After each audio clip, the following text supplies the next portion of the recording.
Happy New Year once again, wonderful people of God, people who have as objective this 2022 to observe, to adjust, and to adapt to reality. Yes, that's because John 8:32 makes it clear that you will know the truth, and the truth will set you free. Hallelujah. Warm welcome to your weekly gospel encouragement program, Meaningful 5 Minutes with Mommy Reed, where we use biblical tidbits to encourage ourselves and miss daily discouragement. We heartily appreciate you once again for all your support to us throughout 2021, and we trust that you will do same and much more throughout 2022. If you are yet to subscribe to the YouTube channel Meaningful 5 Minutes with Mommy Reads, this is an appeal for you to please do so that together we can put all hands on deck to get the gospel across to the ends of the earth. May God bless you as you subscribe and share. My brother, my sister, if Christ is not your Lord and Savior of your life, it is dangerous to start the new year without accepting Christ as your Lord and Savior. Or maybe you once gave your life to Christ, but for reasons beyond your control, you took back the life. It is not too late to give back that life to Christ now that He is still the Savior, before He comes as the righteous judge. And if Christ is actually Lord and Savior of your life, endeavor that you live a life that is pleasant in the sight of the Father, and that will attract others to the Savior and not repel them from Him. And also, we pray for ways and directions to get the gospel across to that brother, to that sister, so that they can come to the saving knowledge of Christ, like yourself and myself. May God continue to equip, empower, and direct us in Jesus' name. Praise the Lord. By the special grace of God, the message that He gave us for the new year was the fact that we should endeavor to be fruitful trees and not leafy trees. As Christians, as children of God, we are called upon to bear fruits in and out of season, because the world wants to see a difference between those who say they are Christians and those who are actually Christians. May God help us to practice what we preach in Jesus' name. Today, by the grace of God, we have as topic facing reality. Yes, given the fact that slot 246 is officially the first for the year 2022, we need to face our reality, and our main passage is Ecclesiastes chapter 9 from verse 1 to 12, with the key verse being verse 10, in which we are told that whatever our hands find to do, we should do it diligently.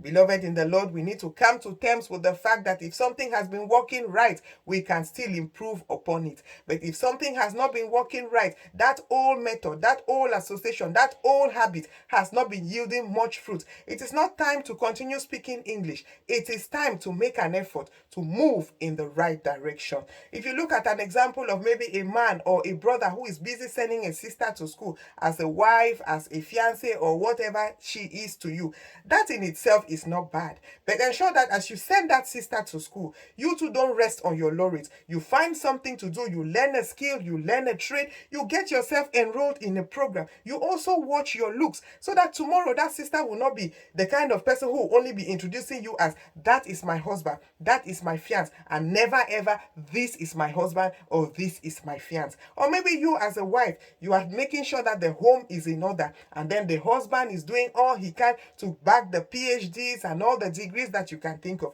That in itself is not bad. But for the equation to be balanced tomorrow, you as a sister, so that they will not introduce you, or they will not be afraid to introduce you as the wife because of the broken English that is coming out from your mouth. You as the wife, you need to find a skill, you need to learn a trade, you need to do something to upgrade yourself. You can go for adult education, you can learn something even for evening classes. This is the start of the new year. It is never too late to do the right thing. You should also be the kind of person who is not bothered about what people say or how people see you. If you know that what you are going to do is the right thing, go right ahead and do the right thing.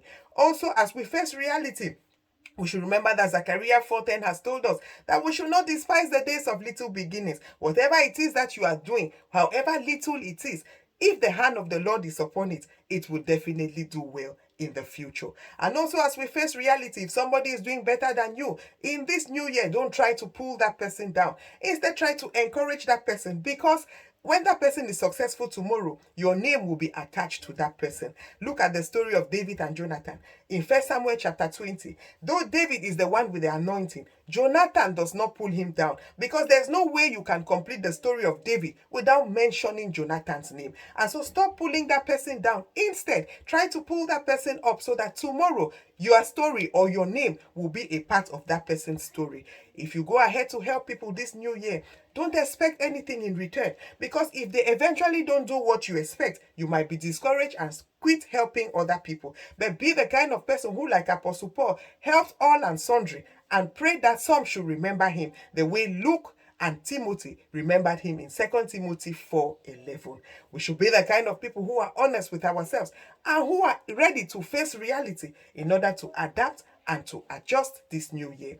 If Christ is not your Lord and Savior of your life, just bow your head and say, Lord Jesus, come into my life, wash me with the blood of the Lamb, give me the power to live right, to hate sin, and to face reality so that you will get it right even at the start of this new year. Remember to place everything in the hands of the Lord, because nothing placed in his hands is ever misplaced, and everything placed in his hands always finds his place, because the Bible is the road, Jesus the code, sin the obstacle, and heaven the destination. Shalom, good people of God.